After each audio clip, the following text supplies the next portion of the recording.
Waalaikumsalam. Semoga senantiasa tercurahkan kepada Sayyidina Nabiina Muhammad sallallahu alaihi wa ala alihi wasallam, pada keluarga, sahabat tabi'in dan tabi'ut tabi'in, serta orang-orang yang istiqomah dalam sunnah-sunnah beliau hingga yaumil qiyamah. Bapak Ibu sekalian, di pekan yang lalu kita sedikit membahas tentang fikih, ya, yakni tentang sholat sunnah, ya, muakkadah dan ghairu muakkadah. Masih ingat ya Bapak? Sunnah yang muakkadah itu sunnah yang Rasulullah jaga lakukan ketika beliau dalam keadaan mungkin dan dalam keadaan musafir. Bahkan jika terlewat karena sesuatu, beliau mengqadha. Ada 10 rakaat, 2 rakaat sebelum zuhur, 2 rakaat sebelum zuhur, 2 rakaat ba'da zuhur, 2 rakaat ba'da maghrib dan isya. Kemudian sisanya namanya ghairu muakkadah. Ketika di rumah, ketika mungkin beliau jaga, tapi ketika safar beliau tinggalkan. Apa itu?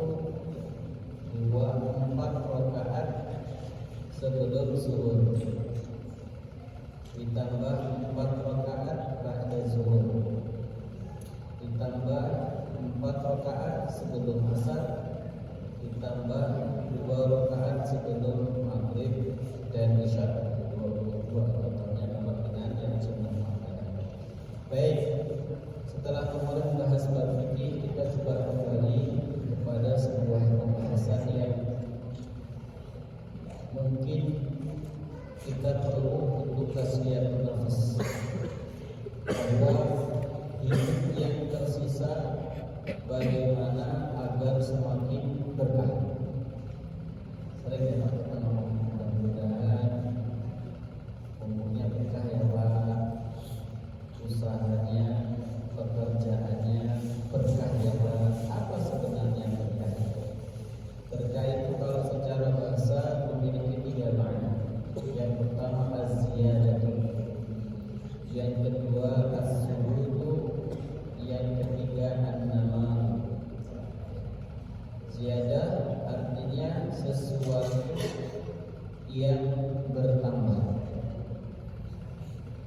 Jadi kalau mengatakan mudah-mudahan umur Bapak barokah, berarti mudah-mudahan dengan umur yang tersisa menambah kualitas dan kuantitas ibadahnya, menambah mutu dan banyaknya ibadah yang dilakukan.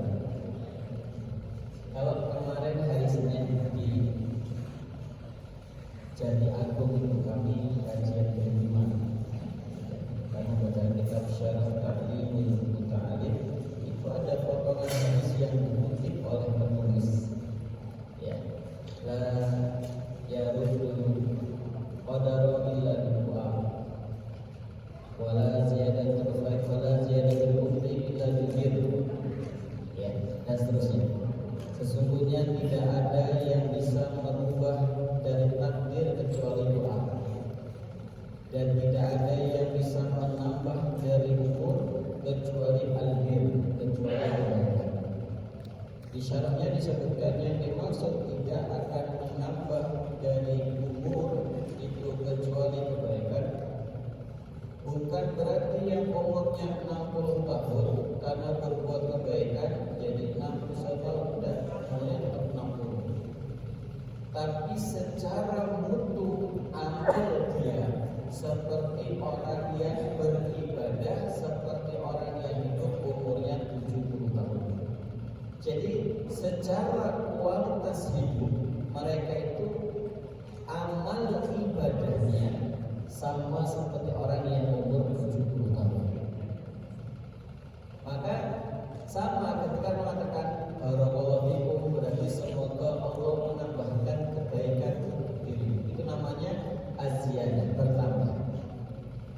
Yang kedua, secara bahasa barokah itu as-subut, sesuatu yang Allah tetapkan. Yang ketiga, barokah itu ada nama artinya berkembang. Kalau dari beberapa pengertian para ulama, saya mengutip 3 tulisan di sini. Tapi ada kalimat sederhana dari Ar-Raghib Al-Asfahani.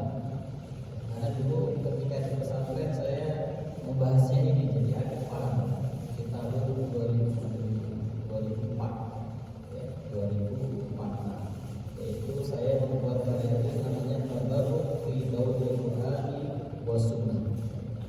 Hukum mencari berkah menurut timbangan Al-Quran dan Sunnah. Itu ada kalimat barokah. Beliau berkata seperti ini. Apa itu barokah? Subutun khairun ilahi fi syai'. Itulah barokah. Barokah itu sebuah ketetapan yang berupa kebaikan dari Allah Subhanahu wa taala kepada sesuatu. Jadi barokah itu dia sebenarnya awalnya biasa, tapi karena Allah menetapkannya sebagai aziyadah, sesuatu yang bertambah, maka dia memiliki nilai yang tidak dimiliki oleh sesuatu yang lain. Contohnya apa? Ada di situ tabarruk bil azminah al-mubarakah. Tabarruk bil azminah. Azminah itu jamak dari zaman. Artinya mencari berkah dari waktu-waktu yang diberkahi. Itu contohnya apa? Malam Lailatul Qadar. Lailatul Qadri khairum min alfi syahr.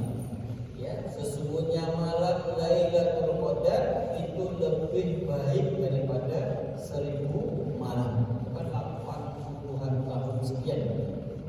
Nah, itulah barokah. Atau barokah juga berkaitan dengan al-amkinah al-mubarakah atau amkinah mubarakah. Apa contohnya? Salat di Masjid Nabawi. Ya, salat di sana senilai dengan 1000 kali di salat di Masjid Al-Mu'awwadah. Salat di Masjidil Haram, Masjidil Haram Mekah itu 100.000 kali. Nah, itulah namanya al-aminah al-mubarakah. Nah, ketika Allah mengatakan Allah akan memberkahi sesuatu, berarti Allah akan menetapkan atasnya satu kebaikan dan akan menambahkan baginya satu kebajikan. Saya pernah diskusi Pak dengan seseorang yang Masya Allah saya lihat secara zahir tentunya karena satu wala musabihana sebagaimana kita prasangkakan tanpa mensucikan siapapun, itu hidupnya begitu nyaman, enak. Dia ditanya, Pak sebenarnya apa konsep hidup Bapak? Kok kami secara zahir melihat Bapak itu tidak pernah terlihat buruk. Dan bisa dibedakan tanggal 1 dengan tanggal 27. Ya, tanggal 1 habis gajian, tanggal 27 itu kan saldo tinggal ke ATM, pasti minta maaf saldo Anda tidak mencukupi. Maka beliau mengatakan, Pak Ustadz, kalau Pak Ustadz ingin barokah, ini kan kalimatnya, ingin barokah, jadikan orang tua seperti raja dan posisikan kita sebagai seorang negara, maka kita akan mendapatkan apapun yang akan kita harapkan, apapun yang kita inginkan. Saya ingat betul Pak kalimat ini. Kenapa orang itu usaha bangkrut jadi pegawai tiba-tiba dimutasi jauh di tempatnya nggak ada sinyal, punya anak nakal na'udzubillah, ya, punya istri melawan petenan, paham petenan berjalan tinggal itu bahasa Inggrisnya petenan, ya, punya istri disuruh Itu sebenarnya memang karena dia tidak menjadikan dirinya sebagai budak dan tidak memposisikan orang tuanya sebagai seorang raja. Kalau Pak Ustaz mau hidupnya baru boleh, mungkin mereka berdua selagi ada. Saya itu tetap aja. Jadi itulah namanya barokah. Maka tidak ada doa terbaik dari sekian banyak doa. Semua doa baik, tapi salah satu doa terbaik itu ucapan barakallahu fiik. Semoga Allah Subhanahu wa taala memberkahi apa yang ada pada dirimu. Itu hartanya, pekerjaannya, keluarganya, rumahnya, aktivitas atau apapun yang berkaitan dengan jahat, kehormatan dirinya, itu Allah Subhanahu wa taala akan memberkahi. Kalau kita mengucapkan barakallahu itu, jawabnya bisa ada dua, bisa ngomong amin, bisa mengatakan amin, bisa juga mengatakan wa iyyakum, amin, semoga Allah mengabulkan, wa iyyakum, begitu juga untuk diri. Nah, jadi kan barakallahu laka fi malik ay ja'alahu Allahu mubarakan katsiran bagian.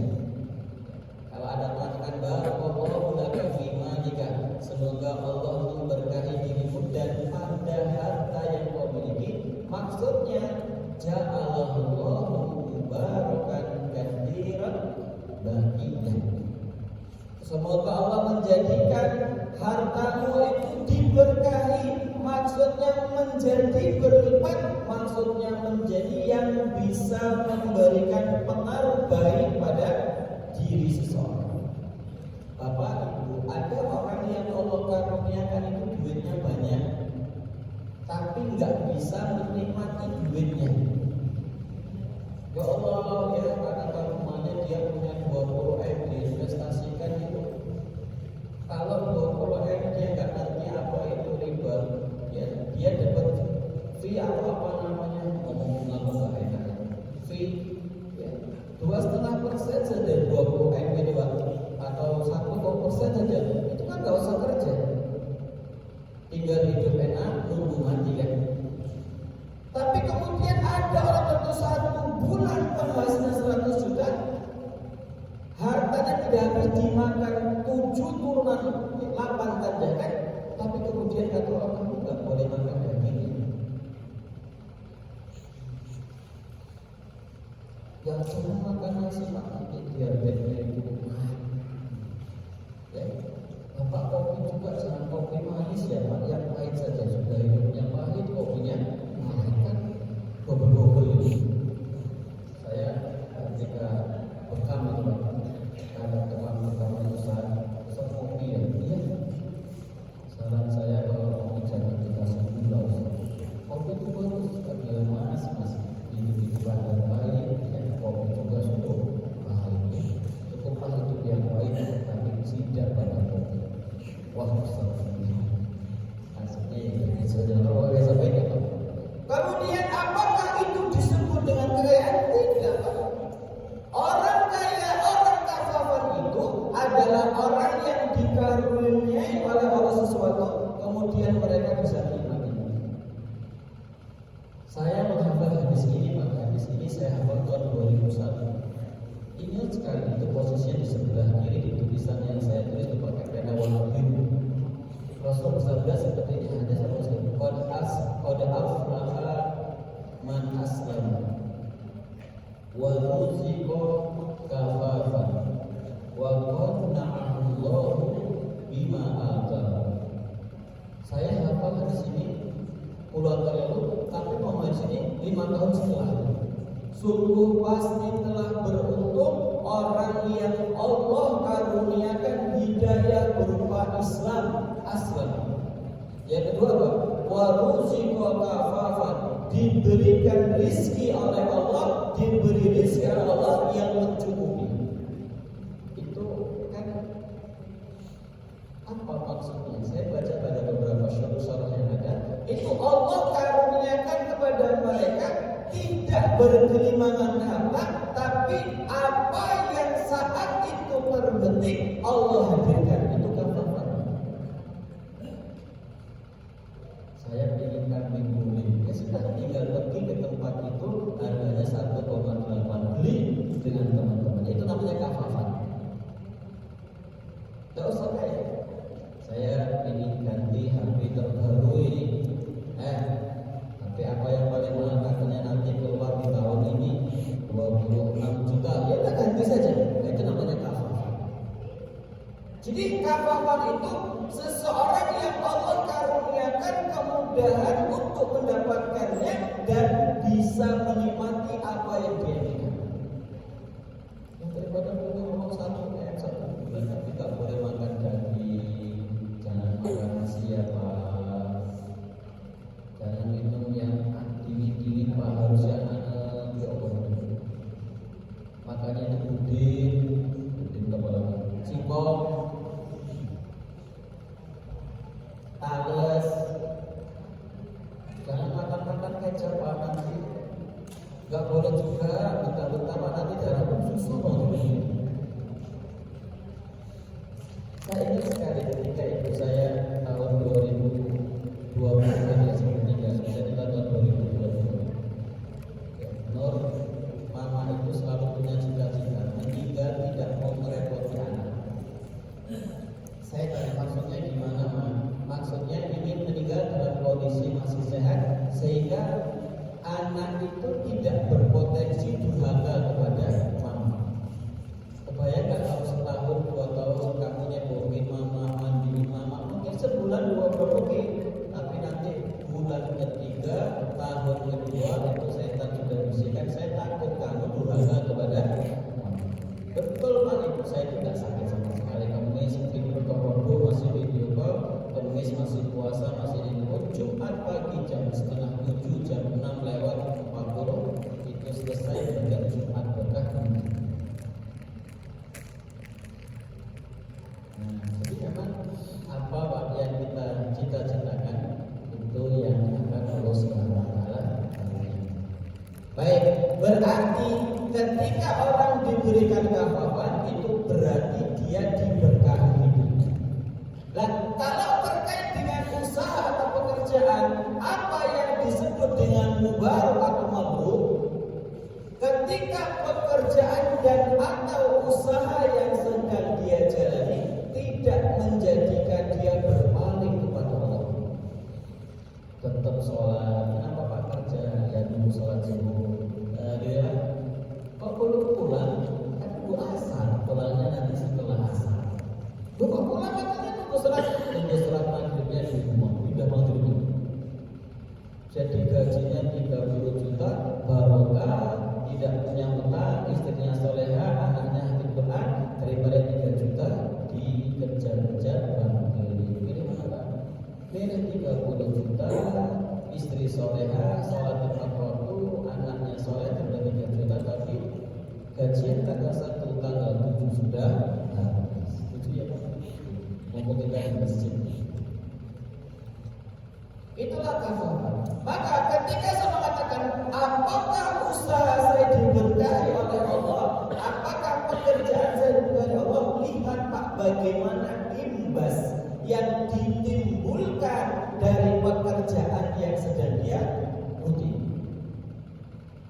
Kalau saya kerja zuhurnya setengah 2, tidak waktu tanggung, nanti lagi kalau nggak diselesaikan nanti pergi customer saya, seakan-akan dia mengatakan skill dia itu yang mendatangkan orang itu membutuhkan skill. Oh tidak, jangan pernah mengatakan saya kerja mencari rezeki, jangan, tapi katakanlah saya bekerja untuk menjemput rezeki. Karena kalau kita mencari, berarti kita sebenarnya tidak mengetahui apakah dapat atau tidak. Kalau kita menjemput pasti ada. 3 sifat yang ketiga tadi. Apakah dia termasuk hamba yang qanaah, merasa cukup dengan apa yang Allah Subhanahu wa Ta'ala berikan kepada dia. Kalau ada orang dulunya pas kerjaan